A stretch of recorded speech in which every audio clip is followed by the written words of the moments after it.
Hello guys, today we are here with Fabrizio Carraro. Lucas Bighetti. so the guys from Language Boost.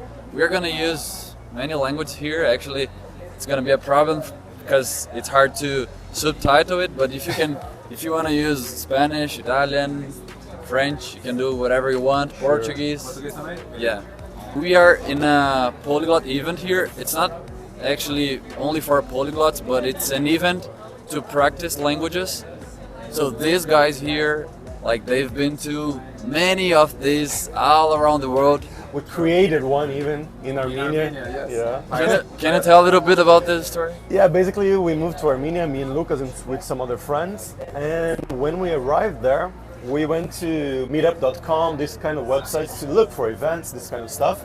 And there was nothing. Like the closest thing to Yerevan, the capital of Armenia, was an event in Tbilisi, which is the capital of Georgia. It's another country.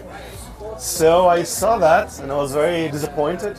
So I just went to Telegram. I created a group there and started publishing it on Facebook, on Reddit. And after 1 or 2 weeks, we had already 200 people in the group.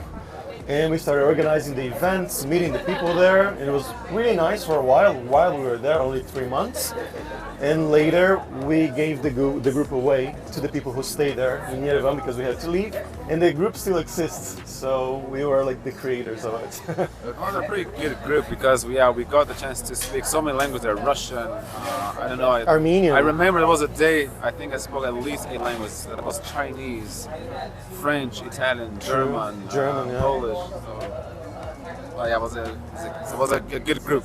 Yeah. Nice. So the question is, if you created this group and there were so many people, is this so important to learn a new language? Like, for sure, am I gonna learn the language, or is it enough to learn the language only this kind of event? How does it work? That's a very good question. Like in my opinion, it's not enough to only go there. Like you have to study, you have to do something in your daily life. If you go there every day, of course, you can practice every day, like you're learning English, for example. You can go every day to a different event and speak English every day. This is going to improve your level for sure. But this doesn't happen in every city. Like São Paulo, we have a lot of events, and maybe in New York, big cities like this, London, but not every city is like this. And even in Barcelona, where I live, currently we have some specific events, but for example, the German event is on Tuesday, then the French event is on Wednesday, so you cannot speak the same language every day. It's very hard to do that. It's better then, so you do something at home, you do something the way that we teach you on Language Boost, the way that Leo teaches you as well.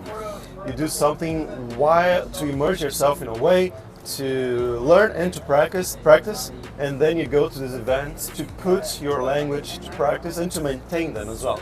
Like the languages that we've learned, I don't know, 10 years ago, 7 years ago, Lucas can say the same thing, I'm sure. We can still use them today because we have been using them for 7 years, 6 years at these events. No? Yeah, absolutely. These language events are very useful for practicing languages. And I do agree that, well, you first have to do your homework. You have to study at home so that when you show up in the event, you have something to say. Or you can show up in the event and say, wow, this is really good. This can be motivational. You can get motivation.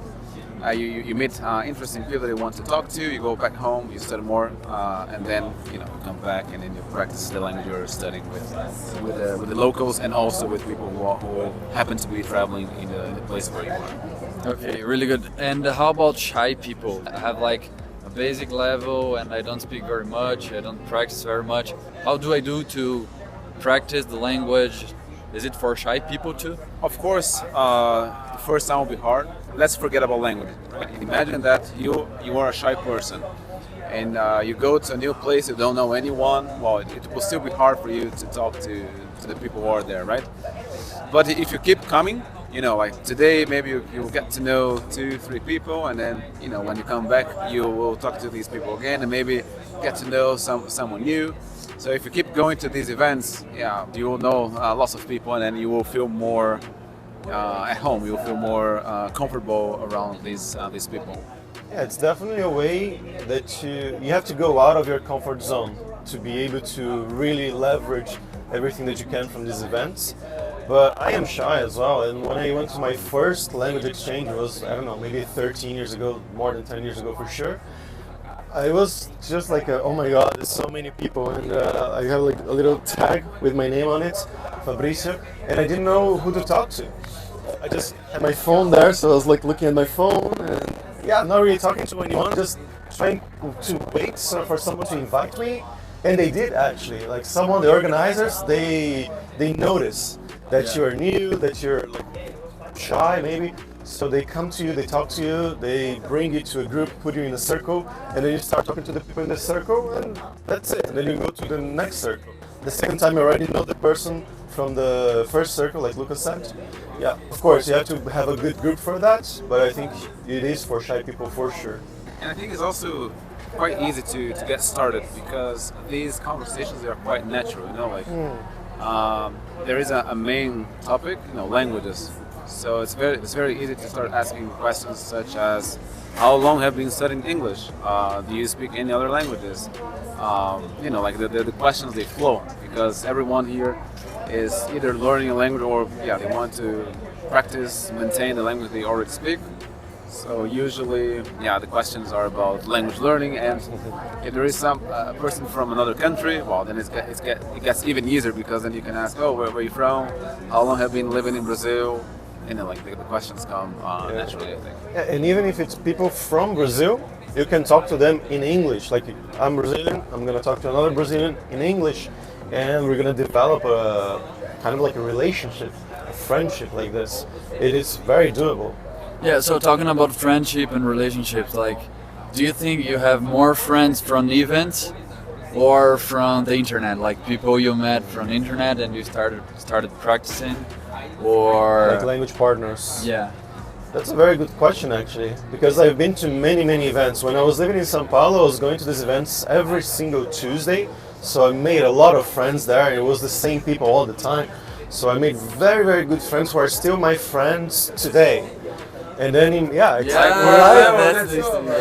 who you build a company with. 10 years later. Yeah, this is another advantage. You know, like you go to a meetup thinking, okay, today I'm going to practice English, and before you know it, you have a friend for life.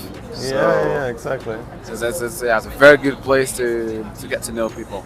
And it's easier than friends that you make online usually, because it's someone that you go to a bar or whatever, a cafe with, you have a drink together, you laugh.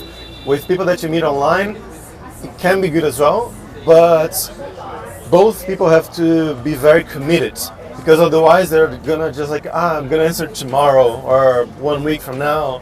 In like apps like Tandem, this kind of stuff, sometimes they answer the first day and then the second they're like, I don't use this app really. Or you write on WhatsApp and the person's like, I'm lazy, I don't want to speak Turkish now, so I just don't speak my language or whatever. So when you're live, you have to talk. Like you're both there for one reason, and then you bring the person for life. Okay, nice. So we know that this event is not very common in small cities, it's like for big cities. But anyways, if you have the opportunity to look for this kind of event, it's very nice. And I don't think you have to prepare too many questions because the follow-up questions depend on the answers, right? Yeah, so don't become a robot. Yeah, don't become a robot. That's a tip. That's a great tip. Another one is just go to the event. So if you overthink, like, but definitely don't overthink. Don't actually prepare to. Okay, I'm going to prepare for a week, and then when I'm finally ready, just come, just join us. Yeah. And you're gonna make a lot of new friends, and you're gonna have a great time.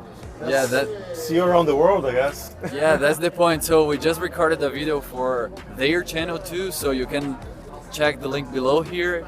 We talked about Spanish and stuff.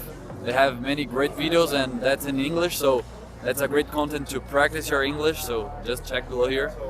And now we're gonna enjoy and use another languages. Tons of languages. Drink some beer, maybe. Yes, let's go. Let's hope so. Thanks. Bye-bye.